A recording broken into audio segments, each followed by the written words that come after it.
Hi friends, இன்னைக்கு நம்ம கங்கனாவோட வீட்டுக்கு தான் வந்திருக்கோம். இப்போ உள்ளே போகும்போதே ஒரு திகிலோடு தான் போயிருக்கோம். ரூமுக்கு போய் ஒழிஞ்சுக்கலாம். இப்போ இதில் இருக்க இந்த கீயை எடுத்துக்கலாம். இது அடுத்த ஒரு ரூமோட கீ. இப்போ அந்த கங்கனா அண்ணா ரொம்ப பயமாக இருக்குது. இப்போ என்ன இங்கே தான் ஓடுதா?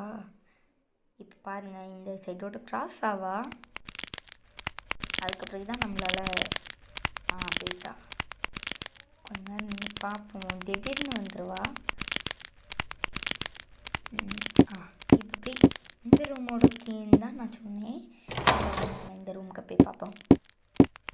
உள்ள அவ்வளோ பெருசாக எதுவுமே இல்லையேடா. கதவு திறந்த சத்தங்கிட்டே வேறு மாதிரி இருக்கு.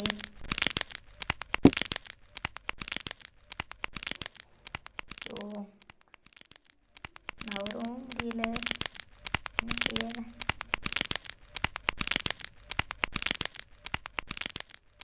கங்கனா, இது என்னதுன்னு பார்ப்போம். இப்போ கீழே எதுவும் இங்கு செஞ்சுருக்குங்க. பவுல் எடுப்போமா? சாவியை கீழே போட்டுட்டு தான் எடுக்க முடியும். நான் அதனால சாவியை கீழே போட்டேன்.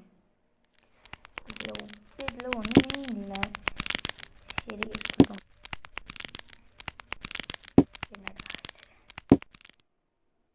வாங்க, இப்போ நம்ம மேலே போய் பார்ப்போம். இதுவரை நான் ரொம்ப மேலே போகலை. இதுன்றா வழியை மறைச்சி கபோர்டு வச்சுருக்கா. கடவுளே, வாங்க இப்போ மேலே போகலாம். படிக்கட்டில் ஏறும்போதே திகிலாக இருக்குது. எங்கேருந்து நல்லா திகிலாக இருக்குது. மேலே போகும்போதே எங்கேருந்து ஓடி வருவானே தெரில. அதுக்கு முன்னாடி எல்லோரும் மறக்காமல் இந்த வீடியோ இருக்கலாம் பிடிச்சி லைக் பண்ணிடுங்க. இதுக்கு மேலே இதே போல் வீடியோஸ் வேணும், மறக்காமல் கமெண்ட்டில் எஸ்ன்னு கமெண்ட் பண்ணிட்டு போங்க. வாங்க இப்போ இந்த பெட்டிக்கு என்னது இருக்குதுன்னு பார்க்கலாம்.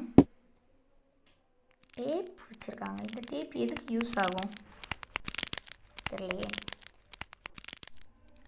இது ஒரு மாதிரி சவுண்டு கேட்குது. ஆனால் மேலே தானே ஓடி வருவேன். இந்த வாட்டி ஆளை காணோம்.